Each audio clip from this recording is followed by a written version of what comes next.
नमस्कार साथियों, इस वीडियो में हम चर्चा करने वाले हैं कि अक्टूबर के महीने में जैसे बरसात हुआ है उसके बाद हमको सरसों की बुआई करनी है। तो हम खेत की तैयारी कैसे करें। किस्म तो आपने चुनाव कर लिया होगा, कई सारे किसान भाई किस्मों की वैरायटी जो भी किस्में हैं वह ले चुके होंगे।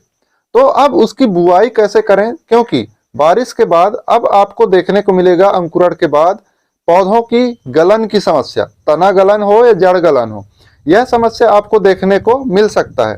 तो हम क्या प्रक्रिया रखें जिससे हमको कम रोग और बीमारी आए और अंकुरण भी अच्छे से हो जाए, हमारा बुआई भी अच्छे से हो जाए। तो आइए हम पूरा डिटेल चर्चा करने वाले हैं, वीडियो में अंत तक जरूर बने रहिएगा, बहुत अच्छी जानकारी होने वाली है। इससे पहले एक छोटा सा निवेदन है, अगर आपने अभी तक हमारे चैनल को सब्सक्राइब नहीं किया है तो कृपया सब्सक्राइब कर लें, बेल आइकन भी प्रेस कर लें जिससे वीडियो का नोटिफिकेशन आप तक जल्दी से पहुंचे।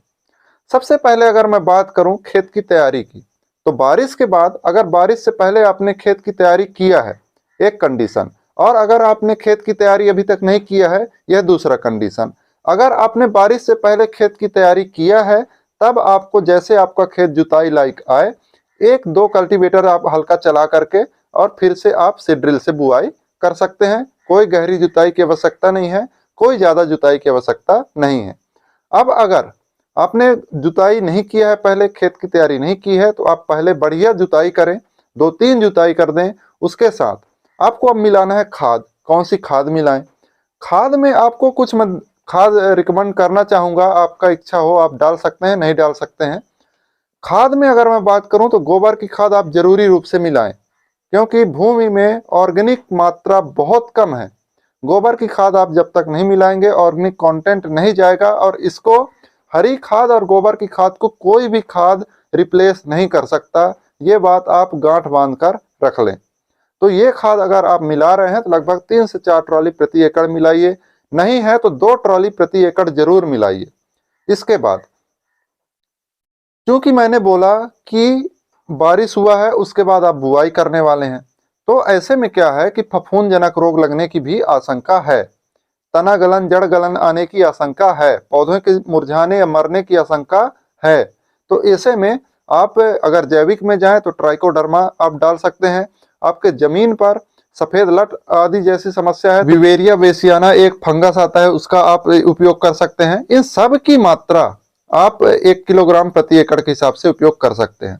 जब अंतिम जुताई करें तो खाद में स्पेशल, मैंने खाद के ऊपर स्पेशल वीडियो बना रखा है, आप प्लेलिस्ट पर जा करके देख सकते हैं। दोस्तों खाद पे अगर मैं नॉर्मली बात करूं, नॉर्मली चर्चा करूं, तो आपको सरसों की खेती के लिए लगभग प्रति एकड़ लगभग 40 से 45 किलोग्राम या 50 किलोग्राम नाइट्रोजन लगता है। मैं यूरिया की बात नहीं कर रहा हूं, यहां मैं बात कर रहा हूं नाइट्रोजन की, कि 40 से 50 किलोग्राम तक नाइट्रोजन लग सकता है। अभी मैं यूरिया बताऊंगा कितना लगेगा। फास्फोरस की बात करूं तो लगभग 20 से 22 किलोग्राम फास्फोरस लगता है प्रति एकड़, और वही 20 से 22 किलोग्राम पोटास लगता है प्रति एकड़। अब मैं इनको बात करूं अन्य जो रासायनिक उर्वरक है जिसकी हम तत्व मिलाते हैं मिट्टी पर, वो कितना होता है। तो अगर मैं यूरिया की बात करूं, यूरिया हमको डालना है नाइट्रोजन के लिए। नाइट्रोजन यूरिया में कितना है? लगभग 46%। हमको कितना चाहिए प्रति एकड़? कम से कम 45 किलोग्राम। तो 46% के हिसाब से अगर 45 दूना, अगर हम 90 या 100 किलोग्राम यूरिया उपयोग करें प्रति एकड़, तब यह पूर्ति हो जाएगी। अगर मैं डीएपी की बात करूं, लगभग फास्फोरस कितना लगेगा? 20 से 22 किलोग्राम। अब डीएपी में फास्फोरस कितना है? लगभग 46 से 48 किलोग्राम। अगर हमको 20 से 22 किलोग्राम फास्फोरस चाहिए तो लगभग इसका दुगना, लगभग 45 किलोग्राम के हिसाब से हम डीएपी का उपयोग कर सकते हैं। अगर हम एसएसपी डालना चाहें, सिंगल सुपर फास्फेट, उसके माध्यम से अगर हम फास्फोरस की पूर्ति करना चाहें, तो एसएसपी में आपका लगभग 16% फास्फोरस होता है। अब 16% फास्फोरस को हमको कितना लेके जाना है? लगभग 20 से 22 किलोग्राम। अब हम अगर 100 किलोग्राम डालते हैं तो उसमें 16 किलोग्राम क्या मिलता है? फास्फोरस। हमको कितना चाहिए? 20 से 22 किलोग्राम। तो उसके लिए लगभग हमको 120 से 125 किलोग्राम एसएसपी प्रति एकड़ पड़ सकता है। एसएसपी में आपको सल्फर की मात्रा भी मिल जाती है और कैल्शियम की मात्रा भी मिल जाती है। अब मैं बात करूं 12-32-16, यह तीसरा ऑप्शन है। 12-32-16 आप डालना चाहें फास्फोरस के लिए, तो 12-32-16 में 32% आपका फास्फोरस है, बाकी 12% नाइट्रोजन, 16% पोटास। 32% फास्फोरस है, इसलिए हमको कितना चाहिए, सिर्फ 22%, 22 किलोग्राम। तो हम लगभग लगभग 80 किलोग्राम के हिसाब से डाल सकते हैं 12, 32, 16 प्रति एकड़। अब मैं अगर पोटास की बात करूं, पोटास आपको कितना चाहिए, लगभग लगभग चाहिए पोटास आपको 20 से 22 किलोग्राम। और अगर मैं एमओपी की बात करूं तो उसमें लगभग 60%, एमओपी में 60% पोटास होता है। तो अगर उसको डालना है तो लगभग 30 से 35 किलोग्राम आप प्रति एकड़ डाल सकते हैं। लेकिन अब अभी भी कई सारे किसान भाई मेरे पिछले वीडियो में भी कमेंट किए हैं कि आप बहुत ज्यादा खाद बता रहे हैं। मैं यह खाद नॉर्मली बता रहा हूं, जो एक वैज्ञानिक विधि है, जो वैज्ञानिक तरीका है, जो सरसों को उत्पादन के लिए लगता है।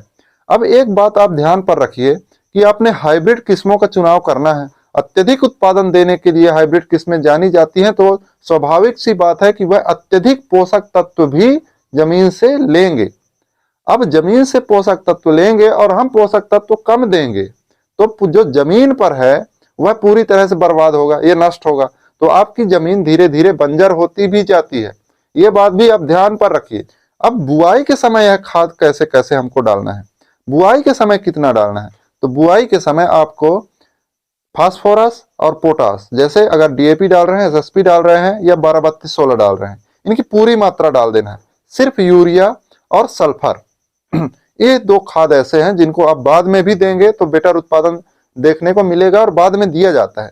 तो बुआई के समय आपको यूरिया, डीएपी, एसएसपी, 12, 32, 16, पोटास और सल्फर, ये 4 खाद आपको बुआई के समय डालना है। सल्फर आपको लगभग 3 से 5 किलोग्राम बुआई के समय प्रति एकड़ के हिसाब से डालना है। वही 3 से 5 किलोग्राम आप पहली पानी पर दे सकते हैं या फिर दूसरी पानी पर। अब अगर आप जैविक खाद में डालना चाहें, मतलब कुछ चीजें जैविक मिलाना चाहें, तो फास्फोरस के लिए पीएसबी कल्चर, पोटास के लिए केएसबी कल्चर, जिंक के लिए जेडएनबी कल्चर जो होता है, जिंक सोल्युबलाइजिंग बैक्टीरिया, जेडएसपी, तो उसको भी आप उपयोग कर सकते हैं। आप माइकोराइजा का उपयोग कर सकते हैं, लेकिन ट्राइकोडर्मा डालना ना भूलें। ट्राइकोडर्मा इसलिए क्योंकि फफूंदनाशी का काम करेगा। एजोटोबैक्टर का आप उपयोग कर सकते हैं। एजोटोबैक्टर बहुत ही अच्छा सोर्स है जो सरसों के लिए बेहतर माना जाता है। इसके बाद किस्म, अब मैं किस्मों में आता हूं। सभी आप किस्म की जानकारी रख लिए हैं, किस्म आपको पता है कि कौन सी किस्म हमको बुआई करना है। लेकिन चूंकि बरसात के बाद बुआई करना है, इसलिए कई सारे रोग भी लग सकते हैं, तो बीज उपचार करना बिल्कुल भी ना भूलें। कंपनी ने किया है बीज उपचार, बहुत ही अच्छी बात है, लेकिन अपने से भी कर लें। ज्यादा से ज्यादा 1 किलोग्राम बीज में 2 से 2.5 ग्राम ही आपको कार्बेंडाजिम या फिर मैनकोजेब या फिर बावास्टीन या फिर थायरम, कैप्टॉन जो भी लगना है वह लगभग कितना लगेगा, 2 से 2.5 ग्राम प्रति किलो। बिल्कुल आप उपचार कर ही लें, उपचार करने के बाद ही बुआई करें, जिससे आपका स्वस्थ अंकुरण हो और यह समस्या कम देखने को मिले। तो आपको यह भी पता चल गया कि हमको बीज उपचारित करके बुआई करना है। अब बुआई की क्या दूरी मेंटेन करें? बुआई की दूरी 2 प्रकार से मेंटेन करते हैं किसान भाई। अगर छिड़कवा बुआई करते हैं तो इसमें बुआई की दूरी मेंटेन करना संभव नहीं है, आप अपने हिसाब से छिड़कवा कर सकते हैं। सीड्रिल से कर रहे हैं तब बुआई की दूरी 45 इंटू 20, मतलब अगर आप 45 सेंटीमीटर आप लाइन से लाइन की बुआई कर रहे हैं, 20 सेंटीमीटर आपको पौधे से पौधे की बुआई करना है। अगर आप 30 सेंटीमीटर लगभग लाइन से लाइन की बुआई कर रहे हैं तो लगभग 15 सेंटीमीटर आपको पौधे की दूरी मेंटेन करना है। अब गहराई, मेन समस्या गहराई। चूंकि बरसात हुआ है, काफी अच्छा है, मिट्टी में बहुत ही अच्छा नमी है, तो ज्यादा गहराई पर बुआई ना करें। लगभग 3 से 5 सेंटीमीटर के गहराई पर ही बुआई करें, इससे अधिक बुआई आप ना करें, जिससे आपका बेटर अंकुरण देखने को मिल सके। वैसे भी बहुत छोटा इसका दाना होता है, जिससे अगर आप 3 सेंटीमीटर पर भी बुआई करेंगे, भरपूर नमी है, तो अंकुरण आसानी से ले पाएगा। इसके बाद भी एक और समस्या आता है, जैसे आपका अंकुरण हुआ उस समय कई सारे किसान भाई ये सवाल पूछते हैं कि बुआई के बाद हमारा जो पौधा है अंकुरण होकर तैयार हो चुका है, लेकिन फिर से तना गलन आने शुरू हो चुका है। मतलब जो हम मिट्टी में पहले डाले थे ट्राइकोडर्मा या फिर बीज उपचार किए थे, वह प्रभावी रूप से काम नहीं किया, लेकिन हमारा पौधा अब गिरने लगा है, मुरझाने लगा है, तना गलन होने लगा, जड़ गलन होने लगा। इस समय आपको नमी मिट्टी में पर्याप्त रूप से रहेगी। उस समय आप मार्केट पर एक दवाई आता है कैप्टॉन 70% और हेक्साकोनाजोल 5% के जो मिश्रण होता है, उसको आपको देखने को मिलेगा ताकत के रूप में, मतलब ताकत नाम से। वह बहुत ही अच्छा आपका रिजल्ट देखने को मिला है उसका। तो आप उसका उपयोग कर सकते हैं। लगभग 1 ग्राम प्रति लीटर के हिसाब से पाउडर फॉर्म में आता है, तो 1 ग्राम प्रति लीटर पानी के हिसाब से मिला करके उसको 1 एकड़ में 200 ग्राम 200 लीटर पानी मिला करके और मिट्टी पर छिड़काव करना है। ड्रिंचिंग, एक तरह से ड्रिंचिंग करना है। तो ड्रिंचिंग करेंगे तो बहुत ही अच्छा आपको रिजल्ट देखने को मिलेगा। दोस्तों, खरपतवार की समस्या, वैसे तो अगर पहले खेत तैयारी कर दिए होंगे तो अभी बरसात के बाद खरपतवार उग गया होगा, तो कई सारे खरपतवार अभी जुताई करेंगे तो नष्ट हो जाएगा। लेकिन फिर भी आप अगर खरपतवार नाशी डालना चाहें तो पेंडामिथलिन जरूर डाल दें, क्योंकि खरपतवार बहुत बड़ी समस्या हो जाता है आपके खेती के उत्पादन में।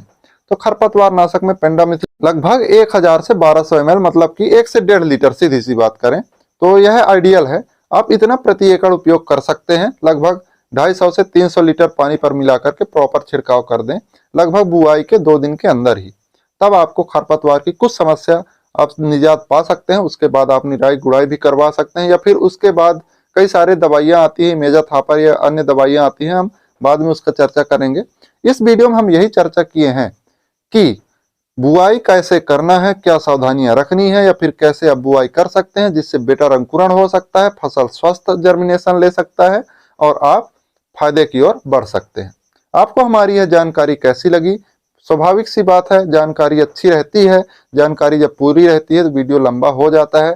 वीडियो लंबा हो गया, इसके लिए मैं माफी चाहता हूं। आपने यहां तक वीडियो देखा, इसके लिए बहुत बहुत धन्यवाद। अगर अभी तक हमारे चैनल को सब्सक्राइब नहीं किया तो कृपया सब्सक्राइब कर लें, वीडियो को लाइक एवं अन्य किसान भाई तक शेयर भी कर दें।